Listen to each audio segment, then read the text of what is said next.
আমার এলাকায় কেউ ঢুকলে তাকে আগে পার্টি অফিসের নাম লিখে আসতে হয়, তারপর সে এলাকায় ঢুকবে। পাসপোর্ট ভিসা ছাড়া এলাকায় ঢুকলে সিগারেটটা শেষ হওয়ার আগে তাকে এলাকা ছাড়তে হয়, নইলে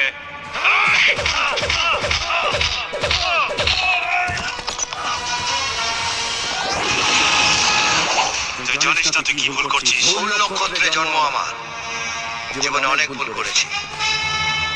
আর একটা ভুল করার আগে তোকে যা বলছি কান খুলে শোন। নেক্সট টাইম এই বস্তিতে আসার আগে আমার কাছ থেকে পাসপোর্ট আর ভিসা নিয়ে যাবি। যদি ভুল করে এই বস্তিতে আবার ঢুকিস তাহলে আমার হাতে আর একটা ভুল হয়ে যাবে। একদম 2 নম্বরই মাল, পেনাল্টিতে গোল হবে। চার পাতে গেলি 3 গুণ।